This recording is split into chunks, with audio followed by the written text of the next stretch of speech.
Hey everybody, welcome to podcast number 3 of Podcasting Them Softly. Nick and I are going to be talking about Star 80 this week, which is one of my favorite films made by Bob Fosse, who's one of my all-time favorite filmmakers. And we also saw, both of us, not together, saw in theaters this weekend Ex Machina. Neither one of us know how to pronounce it. So I had to go to the Merriam-Webster website and listen to it pronounced. Hang on. Machina. Ex Machina. There you that's go. What Merriam. That's what the lady robot voice from Merriam-Webster said. So I don't know. I thought it was Ex Machina, like a female machine, but I was way off, and we looked up what it meant, and anyway, so we both saw that. We both, I would say, loved it? Yeah, my initial response is certainly of overwhelming admiration. It'll definitely be one of those movies where I look forward to seeing it again and seeing certain scenes again to see how they play out again. But yeah, on first glance, definitely excellent. You know, heady science fiction, something that's interested in ideas and character and rather than just empty special effects, which is always nice and refreshing. Right, yeah. I remember I saw it before you did. I saw it Saturday morning, and I remember I just sent you a message right after I got out of it, and I think it was just like, yes. Yeah. And yep. For me, science fiction's difficult because I love the genre, but it's very rare for me that I can find a sci-fi movie that I love that has a grand idea and closes it well. I think most science fiction movies don't have an ending that suits the idea.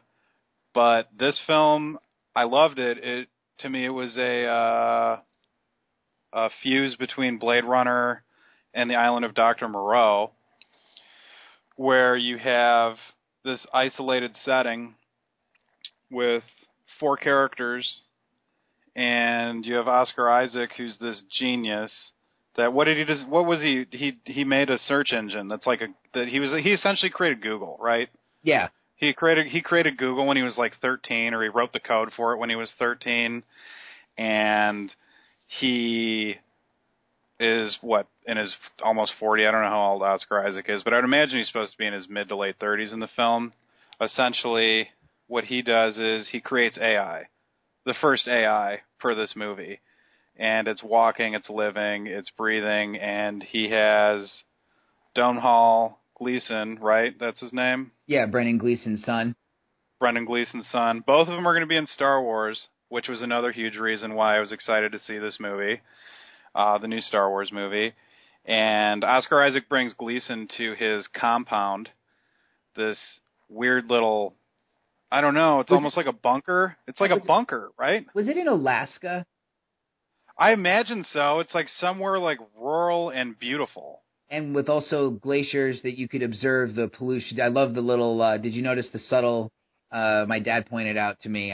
I'll give him the credit for that. The pollution ring on the ice. But that was a subtle little touch, but nice. But yeah, I get the impression that it was Alaska.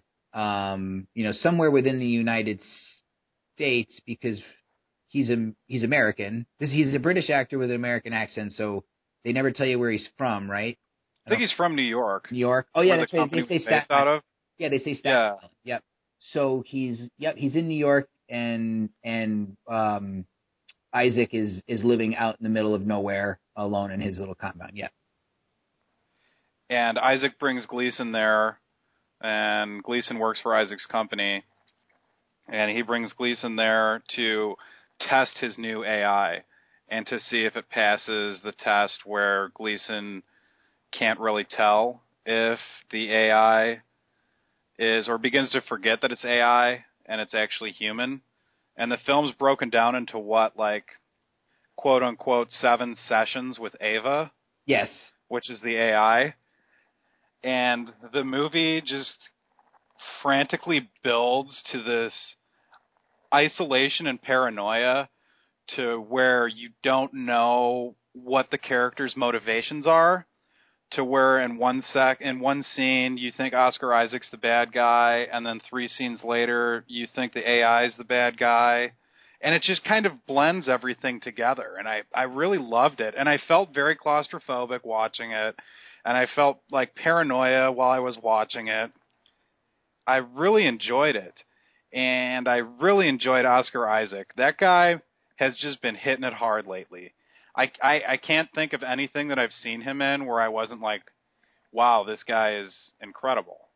I would job. I definitely agree. I said to my dad when we left that for me, he's basically like another Tom Hardy. He's a guy that he changes his look in every movie.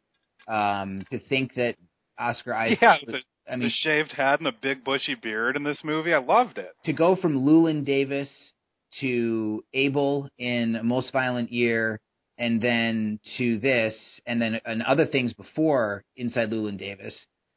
He's great. He's got that chameleon quality that you love in great character actors, and the taste in projects, much like Tom Hardy, is very, it's pretty much impeccable. He's only interested really in making good films with good filmmakers and testing himself as an actor. And yeah, I guess I wasn't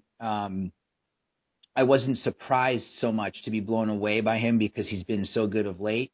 Alicia Vikander's performance, I believe that's how you say her last name. Fantastic performance. Yeah, she was incredible. Just incredible. And it's such a deceptive role, and we don't want to spoil anything on this for people who haven't seen it yet, but it's tricky. Every character has multiple motivations, reasons for doing things, and the way that the narrative is set up, you never kind of know who's playing who, quote unquote, and some of your expectations that you bring into the theater, I think, will be subverted. I certainly felt mine were. And like you said, the ending, a lot of times science fiction films, they can bite off a little bit more than they're able to fully process and chew, and they get bogged down in too much and a battle and, crazy special effects. And, the special effects in this movie were flawless to my eye. And yeah, it was incredible. It didn't look phony or CGI at all. And it served the story, and it was used in a way to propel the narrative rather than just to lurch it forward. And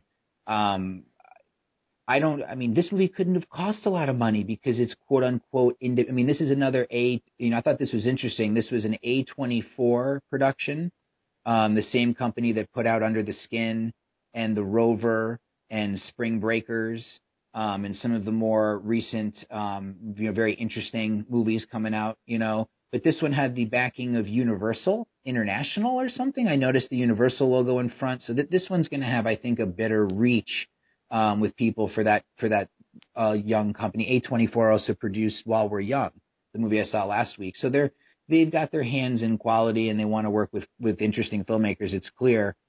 This is the kind of movie that I feel that if more people knew about, it would be an even bigger hit than it is. It's turning out to be a nice, solid hit. But it would be even a bigger hit if they could just get it out there a little bit more, spend a little bit of money on some ads. I mean, I live in Connecticut. You live in Chicago. Have you seen much advertising for this movie in Chicago? I haven't seen anything for it. I generally don't watch too much television, so I didn't see any TV spots for it or anything, but I hadn't seen any press or anything like that. It's another one of... Yeah. It flew under the radar. Yep, it'll be another one of those movies that'll find a passionate audience, I feel, and the people who go and see it. And, for those who take a chance, those people that go to the theater just to see a movie, I think that some people will be surprised. And then I think that at the end of the day, there'll be a lot of people who will be like, no, that, I didn't like that. It didn't do it for me. But for this viewer, definitely cool stuff. And I don't want to spoil the movie or Under the Skin, but I could not help but feel, especially towards, and I know you haven't seen it yet. Yeah, not yet. I'll watch it this week. The last 15 minutes of Ex Machina definitely, for me, spiritually and thematically ties into the beginning of Under the Skin. And after you see Under the Skin, maybe we'll circle back and we can talk about how the two films complement each other while one movie is about artificial intelligence and one movie is about an alien intelligence. from another planet. They both deal in some of the same themes, and it's a good time for science fiction. I mean, you've got your big budget stuff coming out, which does look exciting with Star Wars, and then you've got this smaller stuff like this film and a movie from earlier this week earlier this year that I'll throw a quick plug for is a movie called Spring, which I think I've talked to you about, but I don't think you've seen. Correct. And that was another sort of interesting science fiction film with a little bit of a horror bent, but then also sort of a romance thrown in there, but a film that was constantly switching it up on me and wasn't expecting where it went with the story. And it had some very clever and very well used special effects instead of just smothering the whole thing.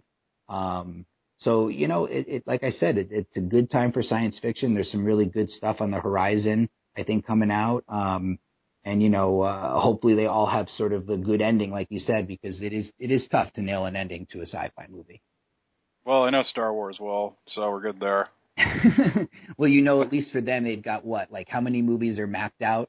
So 3 of the new trilogy plus a bunch of standalones, so they'll be good. I mean, Oscar Isaac's going to be in it. He's leading the fucking new X-Wings. He's like the hotshot rebel pilot. It's going to be awesome. Very cool. And he's going to be the Apocalypse in the next X-Men film, which is excellent. Yeah, and that's the other thing, too. It's like at the end of the last X-Men movie, I was kind of like, all right, I've seen enough X-Men stuff. But then I hear that... Really? Yeah, just for me personally, to me... I thought Days of Future Past was fantastic. I liked it a lot. I thought it was fun. It didn't... I don't know. For me, the X-Men movies kind of feel like they cover the same ground every time. X-Men are awesome. I did like I think I liked, actually, to be honest, the First Class. Was that what it was? Matthew Vaughn's movie? Really? I really liked that one because of the tone and because of the setting. It was a James Bond movie. Yeah, that's why I liked it. I thought it was cool. It was like a warm-up for Kingsman. Which was I thought insane. First Class was good, but it felt like it was half-assed because it was originally supposed to be an origin film about Magneto, where Goyer wrote it, and then they turned it into an origin of both Magneto and Professor X, and I felt like the McAvoy stuff with Professor X was lacking to where Fassbender's storyline of being this badass Nazi hunter was just incredible. I loved it. Yeah, I would have loved to have seen a standalone Magneto movie with that. Right. Yeah. Well, again, I don't. We've had this conversation, outside of the podcast. And we could probably cover Marvel and comic book movies in general for an hour itself. But right, I know where you're going with this. Like, I could give a fuck about Marvel. I don't care for the new Marvel movies. I just don't give a shit about them. Whatever. I'll see the Avengers because I like James Spader, and it seems something very special they did with Ultron. But whatever. I mean, but keep in mind that Marvel isn't doing the X-Men films. And I thought Days of Future Past was very dark and adult-oriented. And I think that's something that the Marvel Universe is lacking, essentially. The Disney Marvel Universe is lacking, I should say. Yeah, I guess I should watch it again, because when I saw it in the theater last summer, I just kind of sat there and I enjoyed what I was watching in the moment, but it just felt to me like another run through of the X-Men. But maybe I should give it... And then you got the fucking Dink. Peter Dinklage is the bad guy, and he's this little mutated midget, and he hates mutants because they have mutant powers, and his mutation makes him short, and he fucking wants to kill them all. It's awesome. Yeah, it was good. I'll have to watch it again. All right. I'll throw. I think I even own it, and I haven't even put it on since I got it. So I'll. At least we didn't get into another Star Wars fight this time. No. So no Star Wars fight this time. But why don't we switch? Just because I know that we're we do like the comic book stuff when we're talking DC stuff a lot. And, goddamn right we do. And why don't we just quickly talk about the reveal of Jared Leto as the Joker in David Ayer's upcoming Suicide Squad? What's fucking awesome. Okay, yeah. Dude, it broke and I just couldn't even believe it. I saw it. I was thinking to myself that if you're going to redo the Joker after Heath Ledger redid him How long ago was that? 6 years ago? I can't remember how long it's been. Yeah, I mean, for Ledger, yeah. It was intense, man. It was super intense, and I know I told you this, but I really fucking hope that Suicide Squad's rated R. I doubt it'll happen. Me too. But it better be a hard PG-13. David Ayer does not make movies for wimps. He has never once made a movie that, has been anything less than, a quote-unquote a guy's movie. It would be unprecedented outside of Watchmen and the lower budgeted Punisher movies to have to have an R-rated comic book movie. I would certainly love it, but something tells me that the budget and the crossover into the rest of the DC world, which will be PG-13 as one would imagine. They can't. It'll just prohibit, because he's like, you can't make an R with one thing and then lessen the impact in another. Because the Joker's going to cross over into the gigantic Justice League. You're going to get films that they're going to make. Listen, you're getting a movie about villains. So right off the bat, it's going to be dark. It's going to be different. It's going to be cool. It's going to be something that we really haven't seen yet. I'm just racking my brain as we talk. I'm trying to think about a movie specifically about villains. And I can't really think of any. Can you? I mean, I really am racking my brain. The only thing I could think of would be Dirty Dozen, but they weren't necessarily villains. They were all guys that got in trouble and had to perform a mission. I mean, that's to me what Suicide Squad sounds like. I didn't know what Suicide Squad was. Neither did I. And then I looked it up, and I thought it sounded really fucking cool, man. Mm-hmm. Me too. It has a lot of potential, and I like the cast. And listen, my first response too was the same thing. Jack Nicholson comes in and does his iconic version of the Joker, and then Heath Ledger comes in and does not copy Jack Nicholson in the slightest and does his iconic version of the Joker. And we haven't heard Jared Leto speak. We haven't seen any footage from the movie, but just from the visual, you are left with the impression that this is going to be a completely different Joker than what we just saw with Ledger. And they're going to do what they really smartly need to do, is they need to do different things. I mean, if you're going to show us the same character over and over again, make it different, make it exciting, give me something new. And that's what it appears to be here.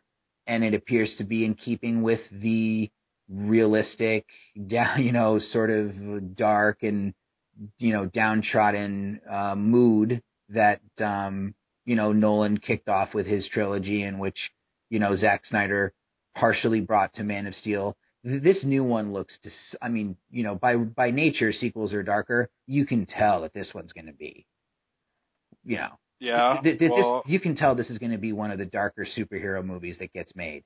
I just have this feeling. So. I just got 3 words for you, bro. Chewie, we're home. Fine.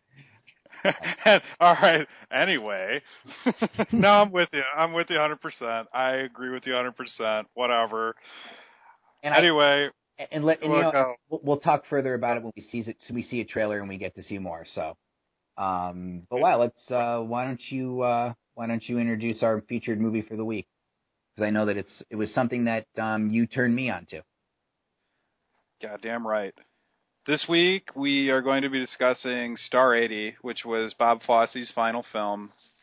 Little background on Bob Fosse. He's one of my all-time favorite filmmakers. He originally started on Broadway and was a Broadway filmmaker. He was a Broadway director.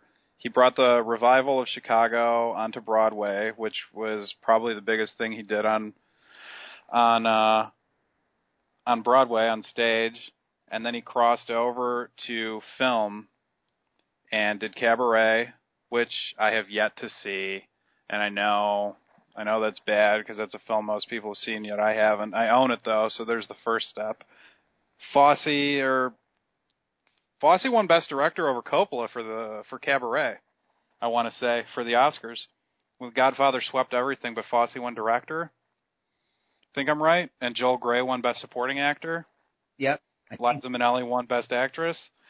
Anyway, and then he went on, he made Lenny, the film about Lenny Bruce with Dustin Hoffman, which is excellent. Then in 1979, Fosse made my all-time favorite film, All That Jazz, which is still the best film I've ever seen. And I revisit that film all the time. I know you just watched that today, which was awesome. And then his final film was Star 80, which is a tough film to watch, man. I mean, it is rough. It's a gut What punch. the film...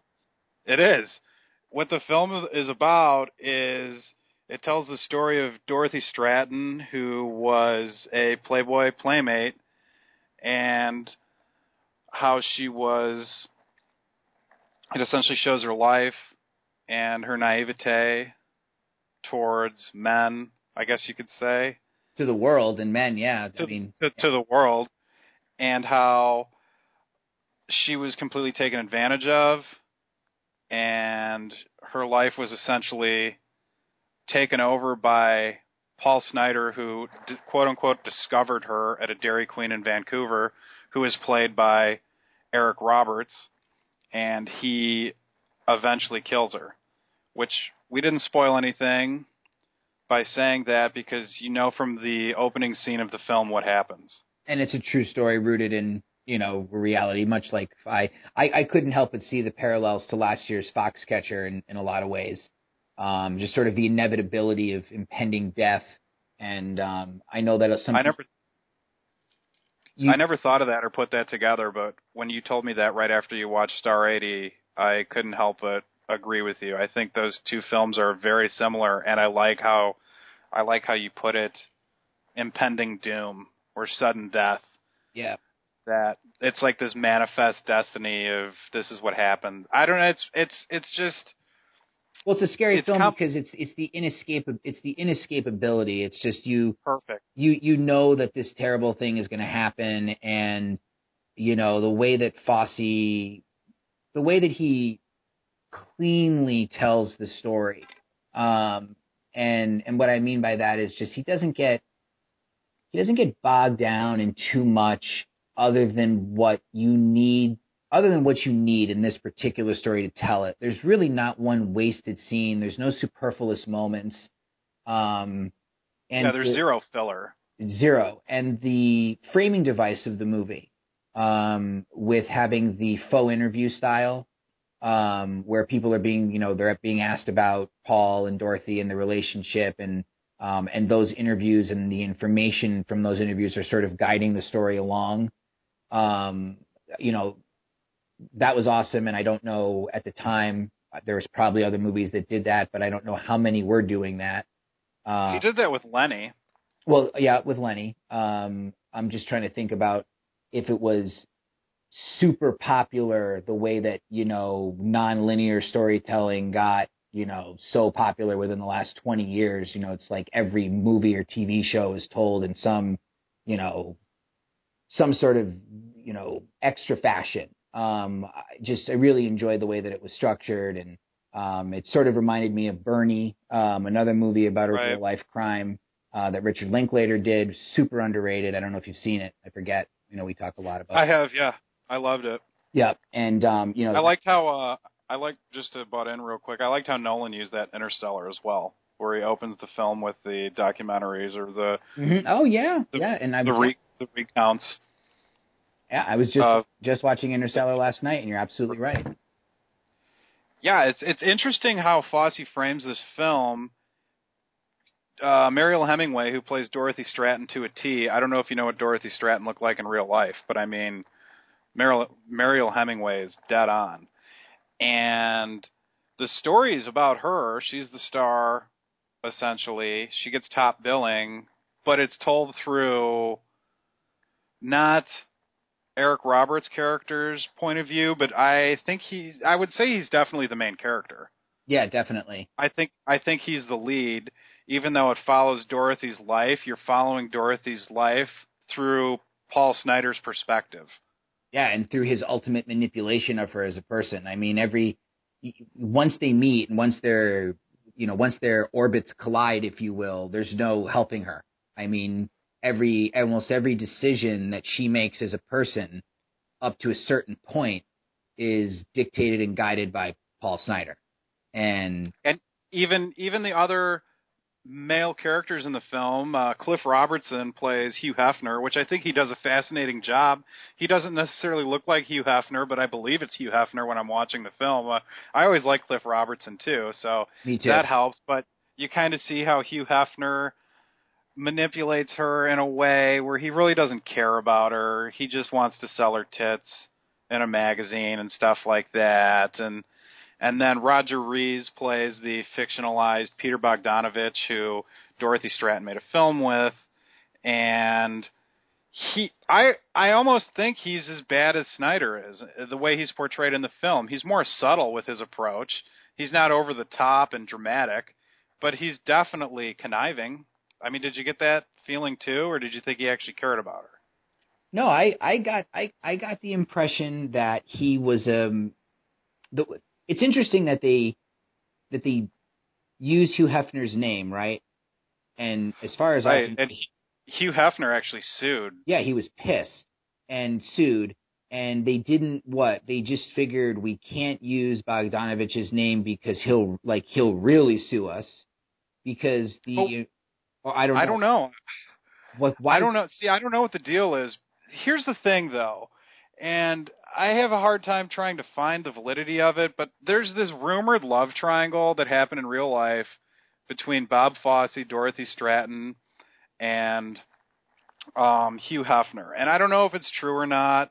I've tried to research it online and stuff like that. I can't find anything with Fosse in interviews or Fosse talking about it.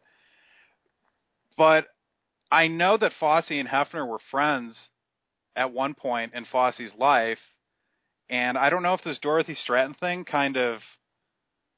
they definitely weren't friends after the film. I mean, that goes without saying, but I don't know if in a way this was Fosse taking a shot at Hugh Hefner by keeping him in the film as opposed to taking Bogdanovich's name out of the film. Because I would imagine that Hugh Hefner would hold more pull and have more clout than Peter Bogdanovich, because at that point, Peter Bogdanovich wasn't doing anything, and he really hasn't since.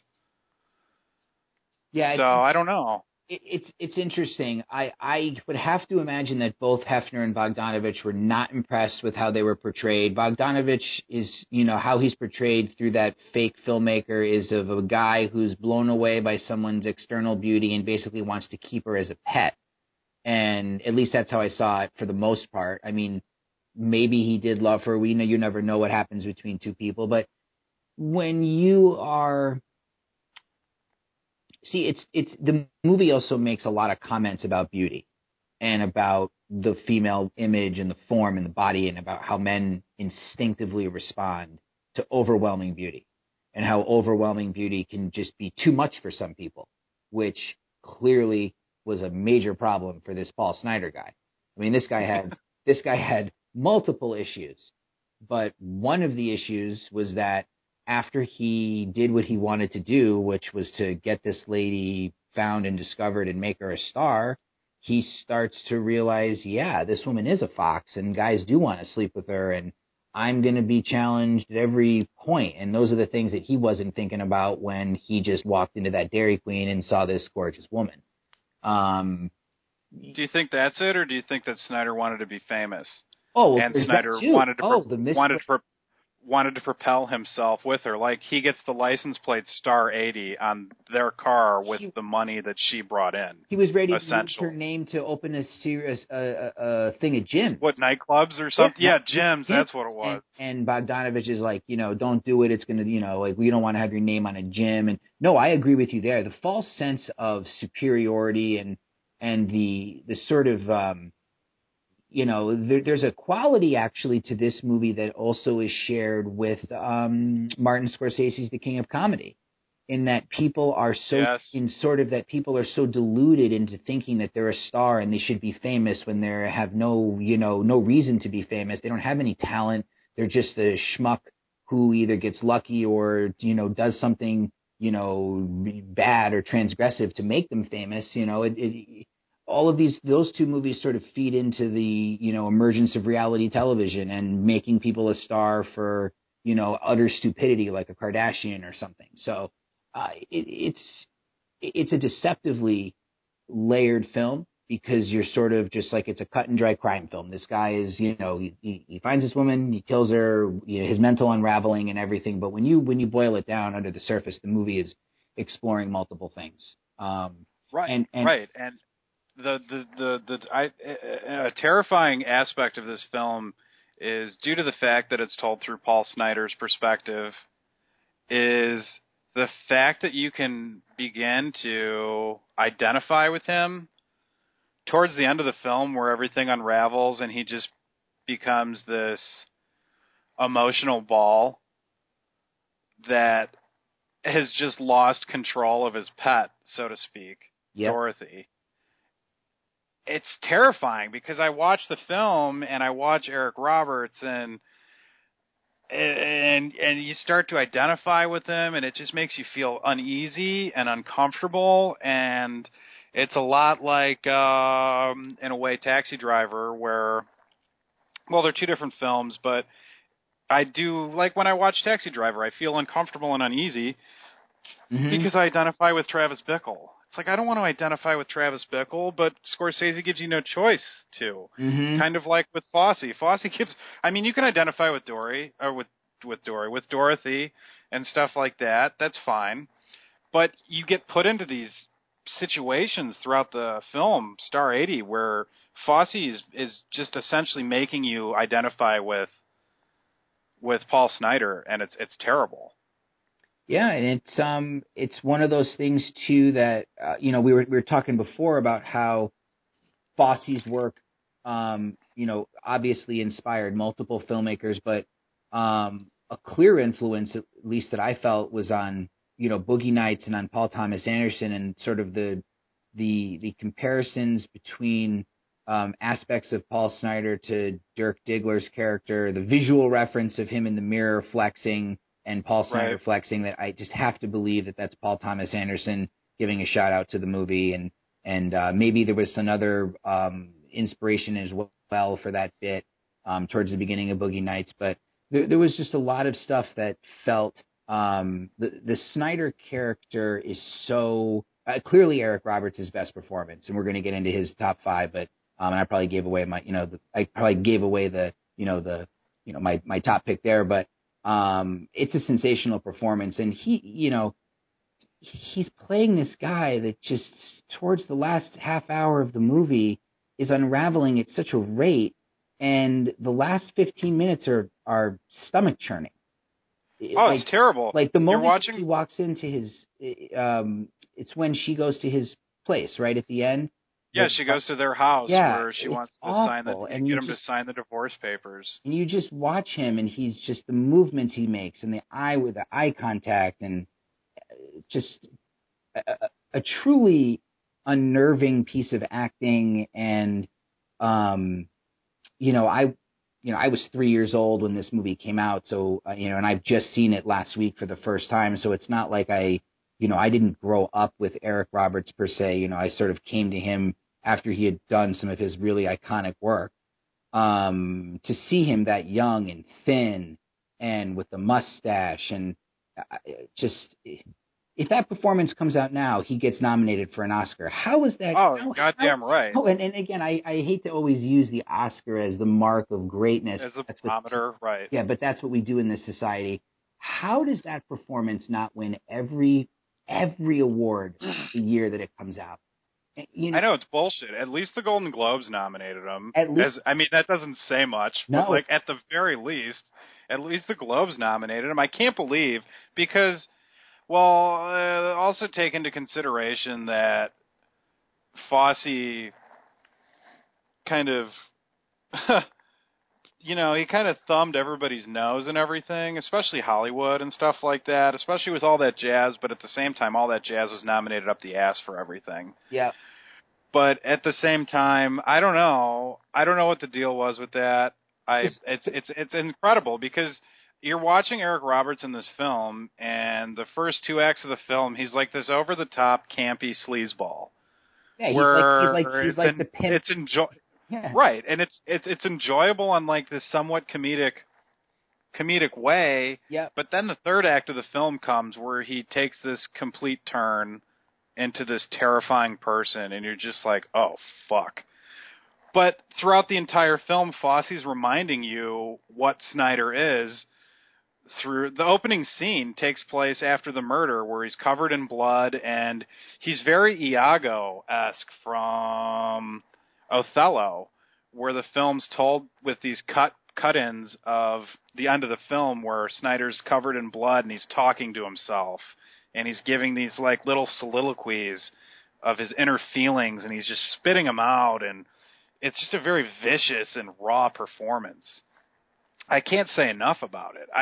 I mean, I've never seen anything quite like it. It's a unique and one of a kind performance by Roberts, and the guy gets a lot of shit, which we'll get into later when we cover his top 5 performances. But he's become like that guy. Yeah. You know, he's in TV shows, he's in straight to DVDs and straight to VOD. He's that guy. Yeah, which he certainly has come to be that guy. I mean, I was blown away, and I guess if you want to segue into maybe his, unless you want to say anything more about Star 80 in general. Yeah, just real quick. I should have covered it earlier, but essentially what the film's about is narcissism, which is what Fosse's films are generally about. All that jazz, Lenny, narcissism and the price you pay for it.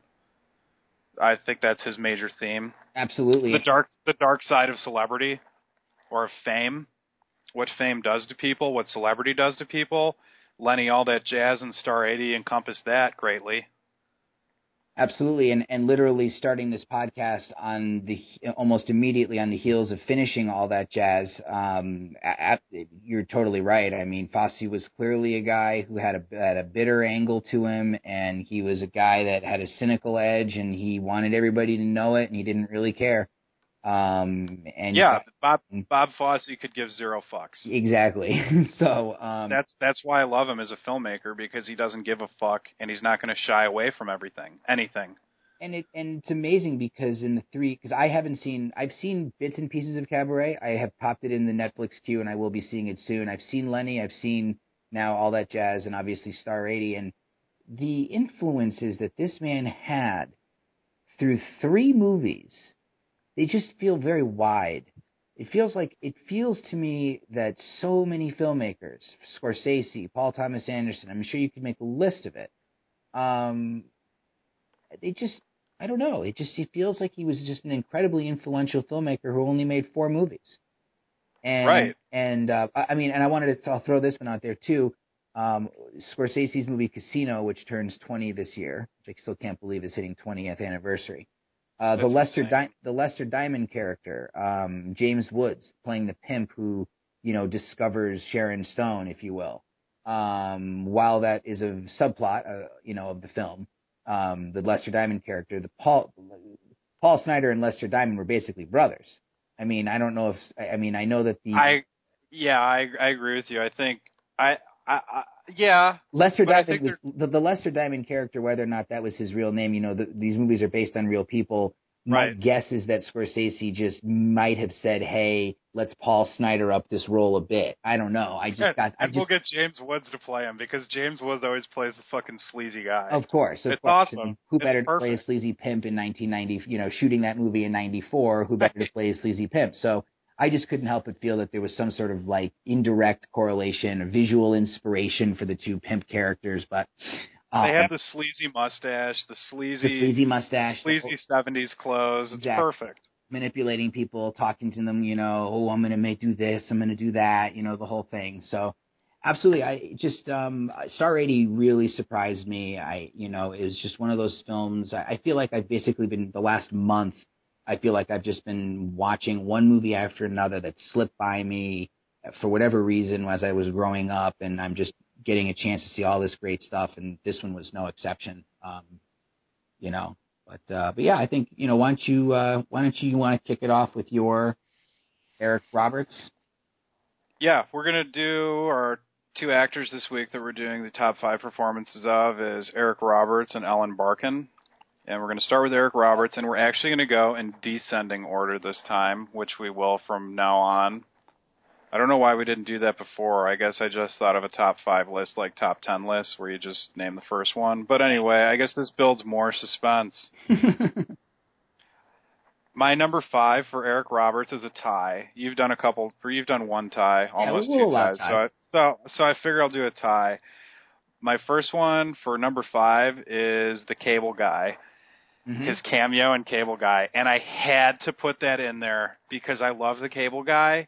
And that's my favorite part of the movie, is the Eric Roberts cameo where he plays Sam and Stan Sweet on the TV movie. It's perfect on so many levels because Eric Roberts is that guy that would star in that TV movie. And then it's just this total riff on his Star 80 performance, which makes it even more genius on so many levels that Ben Stiller would include that into his film. Yeah, it's absolutely hilarious. Makes me love that movie even more. Right, and I quote, my two friends and I, we quote Eric Roberts from the Cable Guy to each other all the time. Like, you're such a crybaby and all that shit. I love it. My second number 5 is The Dark Knight. His small performances, Salvatore Moroni, the mob boss that takes over from Tom Wilkinson from the first film. The reason I like him so much in The Dark Knight is because he's so subtle good. He's low-key. He's just gives a very calm yet commanding performance, and I think it's interesting because Eric Roberts is definitely over the top and overacts in most everything I've ever seen him in, including Star 80 and the films he's most well known for. He's always over the top and out of control, and I love the fact that Nolan used him in such a low-key role like this, and I think it's interesting that Nolan picked Eric Roberts over James Gandolfini and Bob Hoskins, who both were lobbying for the part. I just think that's fascinating. That you imagine being like James Gandolfini or Bob Hoskins and Christopher Nolan being like, I'm going to go with Eric Roberts on this one. And then just being like, what the fuck? Because even in the comics, Salvatore Moroni looks like James Gandolfini. He's like this big mob guy. Yep. But anyway, those are my two number 5, or my number 5s. My number 4 was... I don't know if you've seen the television show Oz, but that's one of my favorite shows. It was HBO's first show they ever did, and it was essentially the first cable show. It took place in a prison. I'm sure a lot of people have seen it. I love it. I watched Oz. In the 4th episode of the first season, Eric Roberts plays an inmate on death row, and he only has 2 scenes in it.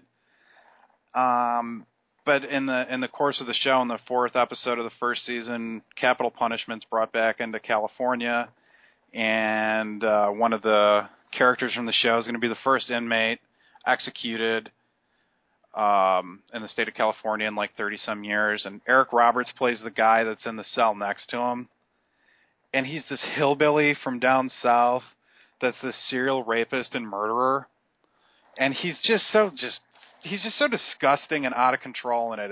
It's awesome. It's another low key performance. He's not larger than life like he normally is, but I love the fact that he was in Oz. I think it gave the show a little bit of validity because that's still when Eric Roberts was somewhat of a mainstream actor, and I just thought it was really interesting that he's going to play this scuzzy serial rapist murderer on the TV show Oz. That's incredibly dark and very it's a very what am I trying to say here? It's a show that's off the beaten path that most people would have watched. It's very dark and intense, and I just love the fact that he was in it. My number 3 performance is Nature of the Beast. Not seen. Which was a film that came out in the mid '90s, early '90s with Lance Henriksen and Eric Roberts. And it's a road film where Lance Henriksen is traveling home. He's a traveling salesman. He's traveling across country, and he's trying to get home real fast. And he ends up meeting Eric Roberts along the way. He plays this mysterious drifter. And the story of the film is somebody robbed a casino for like a couple $1 million, and there's also a serial killer on the loose. And Eric Roberts and Lance Henriksen kind of pair up reluctantly with each other as they're traveling across Texas or New Mexico or wherever it takes place, and each place they stop, somebody gets murdered and stuff, and Eric Roberts just plays a very dark and sinister character. It's very good. It's a film that not most people have seen. The guy, what's his name, that did Powder and the Jeepers Creepers movies, Victor De Silva, yeah, I think is his name. Yeah, he that directed guy got arrested. it. Yeah, he did. This was before all that happened. Yeah. Interesting. Okay. But yeah, that's a good film. My number 2 performance for Eric Roberts is Runaway Train. It's the film that he got nominated for with Jon Voight, where they play 2 inmates that escape a prison and they get on a train and something goes wrong with the train and it's essentially Runaway Train and they're the only 2 on it. And for some reason, Rebecca De Mornay is on the train too. I think she was like a conductor that was sleeping or something like that. But Runaway Train gives you, that's the antithesis of the Eric Roberts overacting performance. I love it. He's just out of control in it. He plays so well off of Jon Voight, who is this dark, hardened inmate of the state. And it's a truly enjoyable film. It's hard to find. It went out of print. I don't know if Criterion or somebody's going to put it out, but I imagine it's going to get put out soon. And then my number 1 performance for Eric Roberts is, of course, Star 80. We gushed about it when we talked about the film. His absolute best performance by a mile. It's one of the best probably in my top 20 performances of all time. He's just, excuse me, he's just absolutely out of control. Love it. Love him in Star 80. I love Eric Roberts as an actor, even though his career has taken weird turns here and there. I always enjoy his performances. If I'm on Netflix or Amazon Prime late at night and I see some straight to VOD Eric Roberts movie that came out, I'll probably put it on just to watch Eric Roberts because he always gives an enjoyable performance.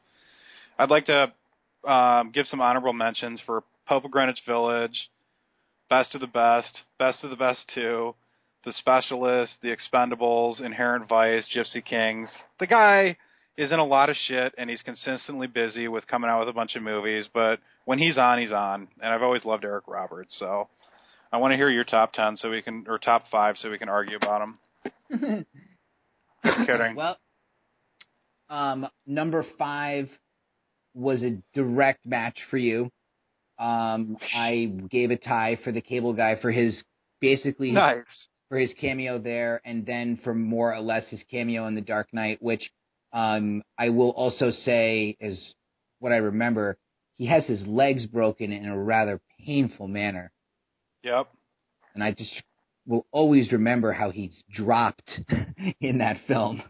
My number 4, and it's a movie that I've only seen once, but it was something that I remember him in because he was memorable, was in Lansky, the HBO movie. Oh, yeah. That John plays McNaughton. Bugsy Siegel. Yep, plays Bugsy Siegel. John McNaughton directed that one. David Mamet wrote the script and did a really nice job there. I remember watching that film when it aired on HBO, and I haven't seen it since, and I can still remember him in that one. My number 3 is a movie that's coming out on Blu-ray this summer, The Pope of Greenwich Village, which I had a chance to see a while ago, and I remember it pretty well. And the thing I can remember the most from it was the chemistry that he had with Mickey Rourke. I mean, you get Mickey Rourke and Eric Roberts in the same movie and, put him in some sort of like crime, plot, and how could it go wrong? Right. It also had good comedy, as I recall. I'm really looking forward to seeing it again. Yeah, that's going to be a good Shout Factory double feature, that and Desperate Hours. Yep, and I've never seen that, Desperate Hours, so that'll be good. You'll enjoy it. It's good. But yeah, Pope of Greenwich Village, good stuff. Number 2, I'm going to go with The Expendables because to me, Yes. that sort of probably is an amalgam of all of these B action movie roles that he's. I mean, the guy has 100 credits on IMDb or 110 credits or something like that. That's it. Yeah, it's staggering. Does the guy sleep? I mean, it's like he's in everything. And Go on his IMDb page and look at how much stuff is in production or filming now. I was it's like over 30 things. You just took the words out of my mouth. What he has on tap for 2015 and 16, it's literally like the guy does not feel like sleeping. He's just going to go from one thing to the next. And you got to always commend somebody. These movies aren't A productions. These aren't huge things. The guy just wants to work. He wants to have fun. He wants to continue doing it. And, when you hit that age and you've been doing it for this long, you don't have to do this stuff. He doesn't have to probably act if he doesn't want to. He wants to. And people want him in their movies because he brings something to it. He's going to be in Human Centipede 3, which I think is really interesting. And I've seen the first two just to see him, and they're outrageous. And I thought the second one was really cool, a really cool way to make a sequel, especially to the Human Centipede. But I'm looking forward to the third one just for the sole fact that he's in it.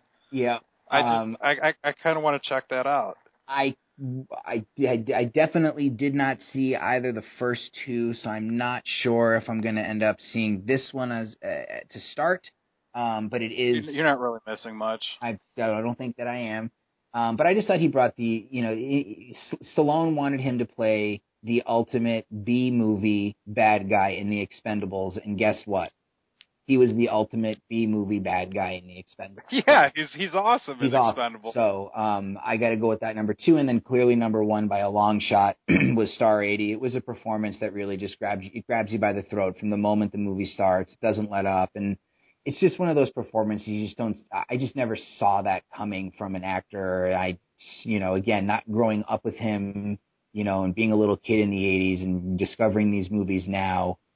Just fearless performance, grabbed it by the balls. He ran with it. He wasn't afraid of getting nasty and looking ugly and that's when the best work always comes out, is when the actor is fearless and doesn't give a shit. Like you said, Bob Fosse didn't give no fucks with anything. He met the right actor for, that lead performance, a guy who clearly didn't care and was willing to leave it all out. So yeah, that'd be my top 5, for Eric Roberts. You want me to go into my Barkin and then we'll go into yours? Do it to it, girl. All right. Ellen Barkin obviously wasn't in Star 80, but we just kind of felt that she paired well with Eric Roberts, two 80s icons. So my number 5, and there's going to be some runners-up, which I'll run through at the end, but my number 5 is for her very small but very memorable cameo at the end of Fear and Loathing in Las Vegas, which is one of my absolute favorite movies of all time. It's a movie that I have watched, I couldn't even tell you how many times, and every time that her scene comes on, it's at the end of the movie after Del Toro and Johnny Depp have been on their ridiculous bender, and they're completely smashed still, and they're just not thinking straight, and she's this really depressed waitress working in this dingy diner, and she starts getting harassed by Benicio del Toro, and it's sad, and it's kind of funny, but then it's definitely not funny, and there's this one scene with her, and you see the 30 years on her face of working in that diner, and it always just sticks out to me as it's the scene before the madcap finale of that film. And the way that Terry Gilliam shot the scene and the way that she was in it, I just thought she was perfect. Number 4 for me is going to be The Big Easy. Fantastic chemistry with Dennis Quaid, one of her, first big roles to kind of blow her up, put her on the map. It's a good little fun movie. It wasn't exactly the movie that I thought I was getting into on a recent revisit, but I still had fun with it, and she was wonderful. My number 3 is a movie called Drop Dead Gorgeous, which you might kind of, slap me around for, but I don't know if you've ever seen it. You ever see Drop Dead Gorgeous? Fuck yeah, that's on my list too. Okay. So Drop Dead Gorgeous, I've always thought that movie was hysterical. I know that it's not like a great movie, but it definitely was a precursor for these fake reality TV type, movies and TV shows. This is the movie with Kirsten Dunst and the small town beauty pageant, and Ellen Barkin plays Kirsten Dunst's mother, an ex-beauty pageant queen, and who has all the tricks of the trade and wants her daughter to win at all costs. And I just that she was really good in that one. Number 2 is This Boy's Life. Very dramatic, very intense performance from her as an abused wife to Robert De Niro's abusive husband and father to Leonardo DiCaprio's son.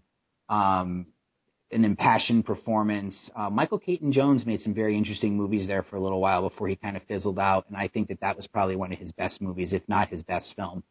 Yeah, that's a very good movie. And there she was not asked to be the sex pot, the hottie, the femme fatale. She was just asked to basically just be, a mom or a wife, and right. I really like that performance. And number 1 for me, without a doubt, is Sea of Love, because it just, to me, it's the ultimate sum of her, in my opinion, of what she brought to movies: sex appeal, humor, chemistry with her leading man, in this case Pacino, the ultimate femme fatale. Is she or is she not? I rewatched that one about 2 weeks ago, and I had forgotten just how much fun it was. They don't really make movies like that anymore. That movie's so sexy. It's super sexy. It's erotic. It's got good twists. When the finale comes, you buy it, enough. And I know that some people have some problems with the ending, but I think that the movie works very well as a neo noir, and just a fun movie in general. And she's terrific in it. And I also want to throw out her really fun cameo in Tony Scott's The Fan as the lady on the radio station running the sports radio. I could totally just see Tony Scott and her getting along. I don't know what the relationship was as friends or whatnot. She just seems like the kind of lady that would have jived with Tony. Also liked her a lot in Ocean's 13, a lot of fun there. Palindromes, she was also very good there too. Yep, Todd Solondz. Yep, Todd Solondz, I'm a huge fan of. Same. And here's one film that I haven't seen that I would like to see, just based on this cast: Mad Dog Time from 19... Right, Larry Bishop's movie? I want to see it too. With Gabriel Byrne, Richard Dreyfuss, Jeff Goldblum, Diane Lane, Burt Reynolds, and Kyle MacLachlan. If that's not enough of a reason to see a movie, I don't know what is. And I don't know anything about this movie. It has escaped me for all these years, and I got to track this one down. Mad Dog Time. So what do you got for Ellen Barkin? My top 5 is Man Trouble. It's not that great of a movie, but it was Bob Rafelson and Nicholson's last film they did together, and I thought Ellen Barkin was fun in that movie. Her and Nicholson playing off each other. It's just a fun combo to watch. I enjoyed that one. My number 4 is Drop Dead Gorgeous. She's just outrageous in that movie. I own that movie. I think that movie's hilarious. I love it. Number 3 is This Boy's Life. Loved her in that. You summed it up perfectly. Is just the battered wife, the good mother. She's great in that film. My number 2 is The Fan. I absolutely loved her in The Fan. I like that movie. I think that movie is I love you for putting her at number 2 for The Fan. Yeah, I think that movie's just grossly underrated, and I think she's just like the ultimate like cunt in that movie, and she's awesome though. She's the affable cunt. That's what she is in that movie, and I absolutely love her in that movie. Yeah, she's a ball buster, and I just could get the, I won't digress too much, but I had the chance to work with Tony Scott as a runner, a PA, and the sense of humor that I saw him exhibit. And again, I'm not like I ever met Ellen Barkin, but she just seems like the kind of person when I've seen her in interviews that really would have jived with Tony Scott's sensibility and his humor. And absolutely, I'm so pleased that you put that on there. That's great. Yeah, and then my number 1's obviously Sea of Love. Oh my God, she's just so sexy. She's the ultimate femme fatale, or is she, in that movie? And that just the grocery store scene, I love it. And just the first time her and Pacino meet. And like that string of blind dates where Pacino's trying to find the femme fatale in the movie that's killing all these guys from meeting in personal ads. It's just like a great exchange. And she's just, I absolutely love her in that movie. Yeah, the grocery store scene really was pretty amazing, huh? Yeah, it's just, I love it. Anyway, we got to talk about that movie. Absolutely. That's got to be one of our movie of the weeks. So that's our top 5 for each of us. And I think it was pretty good. I think we pretty much covered. We had similar tastes this time. I dig it. For our top 5 list. So, what have you gotten a chance to see during the week, just offhand, or revisit, or anything that you've picked up on Blu-ray? Any notables? Yeah, man. You know me. I bought a stack of Blu-rays and one DVD combo. I bought Off Limits: Gordon's War. It was a Shout Factory 2-pack. I bought it for Off Limits, the film with Willem Dafoe, Gregory Hines, Fred Ward, and Scott Glenn. That's like the Night of the Generals remake, but takes place in Vietnam, where these hookers are being killed, and Gregory Hines and Willem Dafoe are the MPs that are trying to find the colonel that's killing all the women. It's a masculine film. It's awesome. It's got a great cast. Love it. Bought King of the Hill on Criterion, which is what we'll be discussing next week. I haven't seen it yet, but I know you love it, so I'm really looking forward to seeing that. Got Miami Vice Inside Man Blu-ray 2-pack, Dark Blue on Blu-ray, Daredevil with Ben Affleck on Blu-ray. I know it's a shitty movie, but I've always enjoyed it. Battle of the Damned, a Dolph Lundgren straight to DVD or straight to Blu-ray. I got Get Carter with Michael Caine Blu-ray, I Melt With You Blu-ray, and then I bought the Color of Night Playing God Blu-ray 2-pack for $5. Which we have. And anybody who's listening to this, it's $5 on Amazon.com, and you need to buy it because you need to watch the movie Color of Night. And I watched that twice this weekend. Yes, and we figured out that the unrated director's cut is the Blu-ray, even though in the back of the box it says it's R-rated.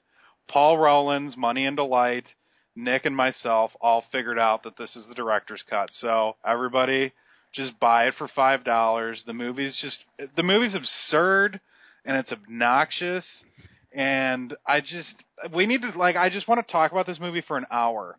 We need to make a podcast about The Color of Night because this movie is just fucking. The best way I could describe it is it's like this Hitchcockian Brian De Palma. It's like the shitty bastard half-breed kid of a Brian De Palma Hitchcockian movie. That's exactly what it is. It's just this movie. It's out of control. Yeah, it is. It is pretty, and to make it even more interesting, Richard Rush's director's cut was R-rated. As far as I know, and my guess is that if I'm wrong, somebody will point it out. As far as I'm aware, the director's cut of there was a theatrical cut that was rated R, and Richard Rush was not happy with it. He then was able, after letting go of the film for the theatrical version, he was then able to put a director's cut together, which was then screened for the MPAA, and who still gave the film an R, despite their typically staunch opposal to shots of dongs. And this is the famous Bruce Willis, just the tip in the pool. And the sex scenes are so obnoxious. Yeah, they're and so gratuitous.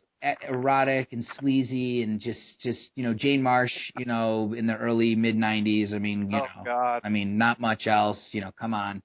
I just on my second rewatch, I took a picture of Bruce Willis's tip on my TV and I sent it to you. Yes, and you're like, "What's that?" That and then I'm like, "Dude, it's lovely. Willis's tip." And then I sent it to Paul, and Paul's just like, "What is that?"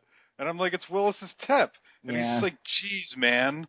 I just thought it was awesome. I just want to send that to people. It's just so obnoxious. It is. It's a movie that doesn't even work really in the it's just such a ludicrous movie. As in the director's cut form, it doesn't even really work. It's just so asinine. It's so over the top. You know the killer from the beginning. Yes. But having said that, there's bad movies that are watchable, and then there are bad movies that are unwatchable. And this one, and then there's bad movies that are The Color of Night. Are you kidding me with like Leslie Ann Warren's performance in that movie? Like Leslie Ann Warren's shitty in everything, and she's perfectly shitty in this movie. It's so, we got to do a Richard Rush where we talk about Freebie and the Bean, The Stuntman, Color of Night. I got to watch Getting Straight. There's a few That's more. fine, but we need to spend like a podcast on Spend some time. just specifically on Color of Night. Because it's like that. I just knew when I was watching it because you and Paul and Wayne Kramer and all these guys were talking about it, and I was like, I'm just gonna fucking buy it. It's $5, and plus I get the Duchovny playing with God. Seriously, like this movie's become like my new obsession. Yeah, listen, I get easily obsessed with something like with something fun and crazy. So absolutely. Anything else that you picked up or notable revisits for the week or? No, not really. I watched Color of Night 2 or 3 times. I watched Zack Snyder's Dawn of the Dead, which I always liked. I always enjoyed that. Me too. The first 10 minutes of that movie are just they're fucking awesome. I mean, there's just no other way to put it. Like the first 10 minutes of that movie is just it's the zombie movie for me. That's one of the zombie movies for people who don't love zombie movies, if you will. Right. The whole zombie thing, like I'm not into Walking Dead at all. I'm not into the zombie fad. Like I love the Romero films and I like the Zack Snyder movie. Me too. That's as far as I go with zombies. It has more to do with Zack Snyder's aesthetic and his visual style than anything else. Exactly. That's why I love it so much. Good stuff. I was able to mix in some stuff last week, some revisits of some older things and a couple of new things.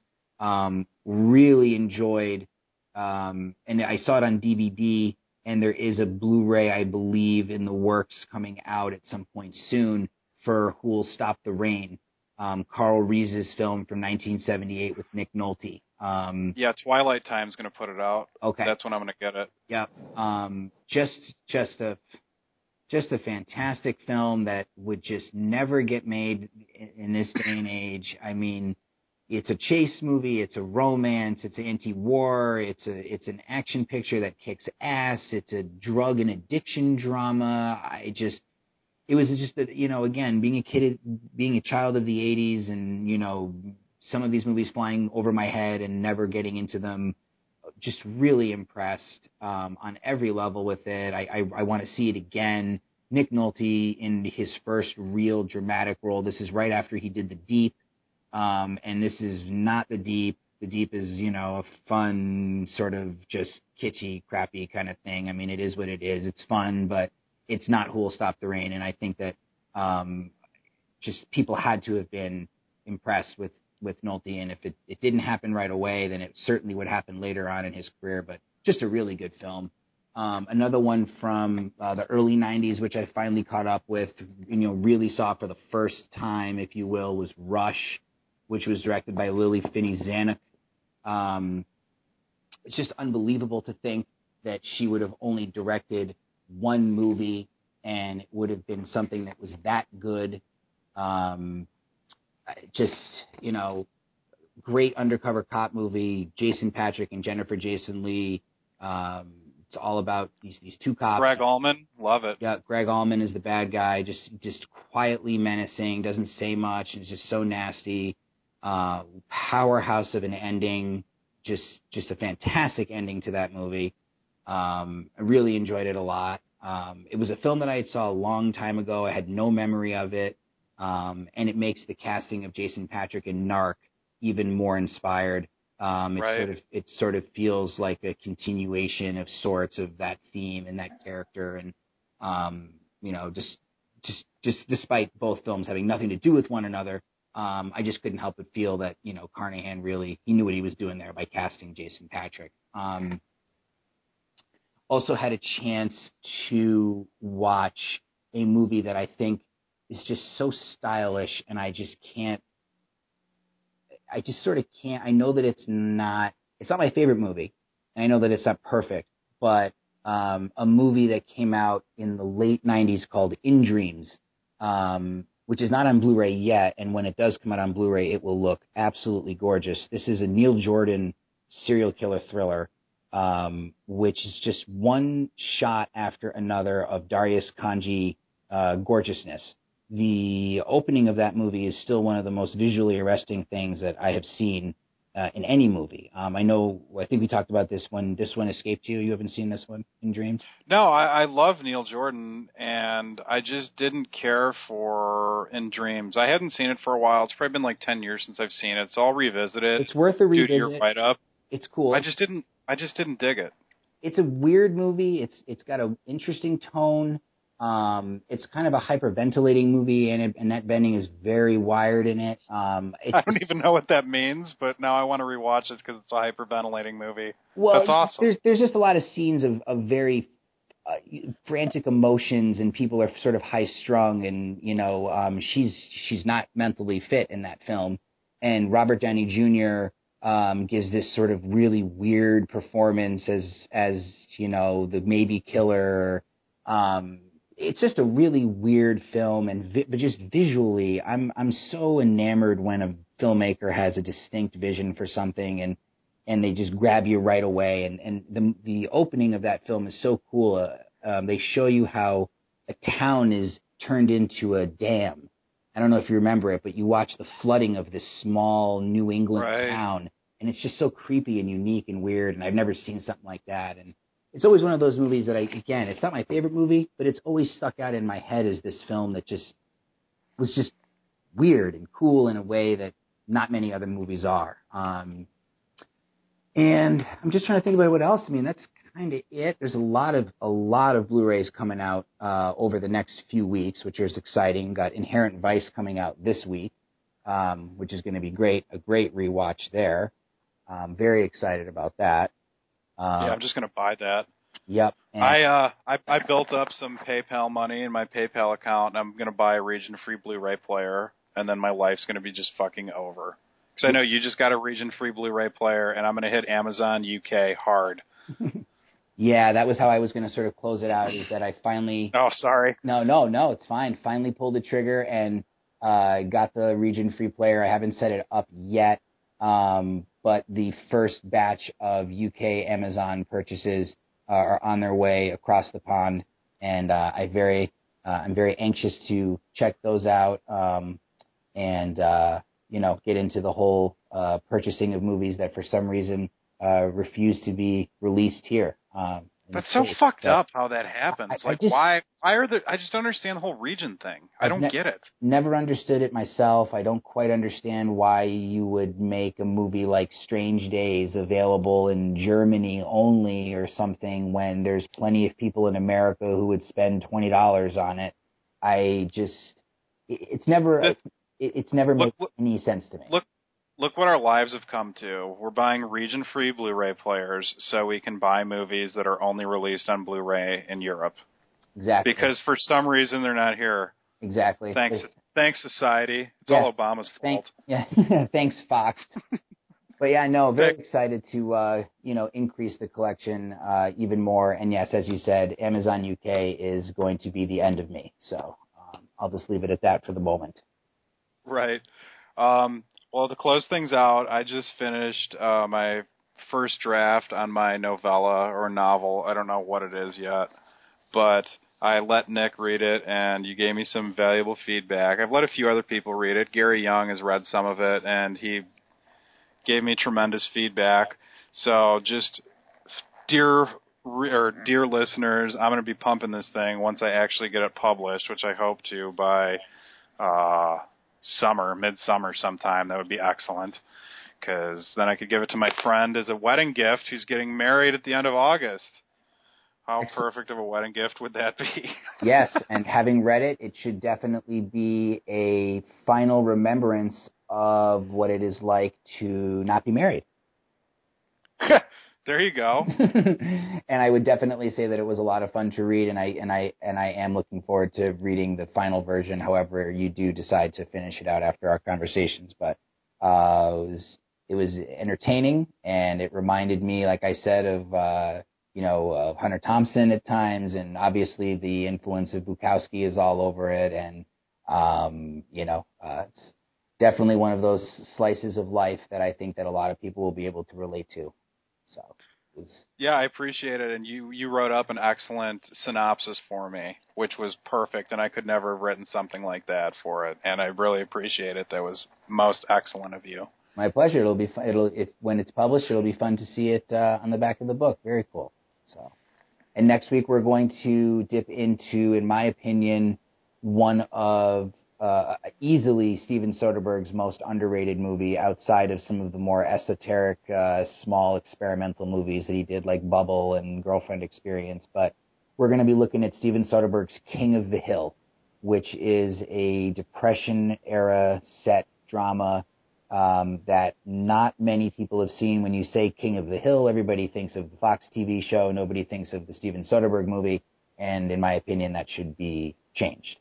This is an excellent movie. I highly recommend to people to check it out if you're interested in quality filmmaking and good storytelling, and watching a film that honestly just snuck by way too many people, and we'll get into that next week. So King of the Hill, and then our top 5 actors and actresses are going to be unrelated to the movie of discussion. We're going to go with 2 of my favorite current actors, Sam Rockwell and Keira Knightley. So we'll have some good stuff to talk about between all of their work. So other than that, I think we're good, right? Yeah, that's it. Thank you, everybody who's listening and giving us feedback. Much appreciated. We ran a little long this time, but I mean, fuck it. Yeah. You only live once, right? Yeah. Unless you're Don Draper, you live twice. We forgot to talk about last week's episode, which is cool. We'll save it. We'll save the Mad Men talk for when that show's over. Why don't we? Yeah, I was going to even say to you, why don't we talk a little bit about Mad Men next week, maybe at the front end, but maybe you're right. Maybe we save our Mad Men talk for another month just because we only do have 4 episodes left, and the ending of that show feels like it will be seismic. In a way, I still think that it's going to go out smooth. It has to. This isn't a show like Breaking Bad or The Sopranos or one of these other things where you're building to a violent confrontation or some sort of plot mechanism. This is going to be a show that's going to end, I feel like, the best episodes of the show has ever ended on a smooth note. We'll see. Very curious to see how it ends. So yeah, we'll definitely put some time into Mad Men, and we should probably spend some time on some of the other really quality TV shows that are out there right now, because as many people say, and it's very true, the television over the last 5, 6, 7 years has become equal to, if not better than, some movies. So I agree. But yes, thank you guys very much for listening. Appreciate all the feedback and the support. It's always a lot of fun. Thanks, guys. Catch you next week.